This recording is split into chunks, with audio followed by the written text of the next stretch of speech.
Hello সবাইকে। সকালবেলা খিদে পেয়ে গেছিল বলে একটা 5 স্টার খেয়ে নিয়েছিলাম। আমাদের মনটা কিন্তু খুব ভালো, অন্যের কষ্ট দেখতে পারি না, তাই নিজেরা সিট ছেড়ে দাঁড়িয়েছিলাম অন্য একজনকে বসতে দেবো তাই। নিজের প্রশংসা একটু বেশিই করে নিলাম। যাই হোক, দমদমে নেমে গেছিলাম, এবার ধরবো আমরা মেট্রো। ছোট মানুষ বলে সবাই ভিড়ে আমাকে একদম চেপে দিয়েছিল। প্ল্যানেটে নামার পরেই প্রথমেই আমরা গেছিলাম হগ মার্কেটে।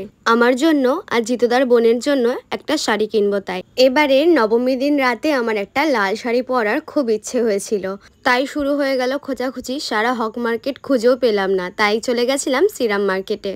ফার্স্টেই গেছিলাম একটা জিন্সের দোকানে। এখানকার জিন্সগুলো সত্যি খুব ভালো। এই দোকান থেকে টুস্কিদির ভাইয়ের জন্য একটা জিন্স কেনা হচ্ছিল, ঠিক তার সামনের দোকানেই ছিল এই সুন্দর একটা শাড়ির দোকান। বাজেট একটু বেশি হলেও এই শাড়িটা আমি নিয়ে নিয়েছিলাম, কারণ আমার এক চোখে পছন্দ হয়ে গেছিলো। শুধু আমার না, টুস্কিদিরও ভীষণ পছন্দ হয়েছিল। বোনের শাড়িটাও খুব সুন্দর হয়েছিল, কিন্তু সেটার আর ভিডিও করা হয়নি। সব কাজ মিটিয়ে এবার গেছিলাম আমরা ডমিনোজে খাওয়া দাওয়া করতে। অনেক কিছুই নিয়ে নিয়েছিলাম, টাকাটা একটু বেশি গেলেও বেশ ভালোই লেগেছিল খেতে।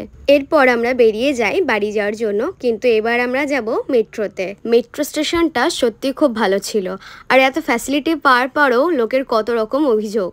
আমাদের ট্রেনও চলে এসেছিল, বেশিক্ষণ দাঁড়াতে হয়নি। তারপর 5 মিনিট ওয়েট করার পরেই আমরা নেমে গেছিলাম শিয়ালদা স্টেশনে। কিন্তু বাইরে বেরোনোর আগে কতটা ভিড় ছিল একটু দেখো। ফার্স্টে বেরিয়েই তো আমরা একটু লেবু জল খেয়ে নিয়েছিলাম, ভীষণ গরম লাগছিল।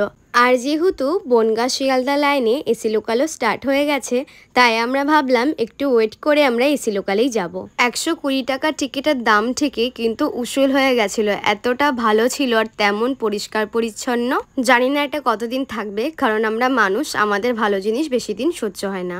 বাড়ি এসে দেখি বাবা আমার জন্য বিরিয়ানি এনেছে। তো চলো, এইটুকুই, টাটা।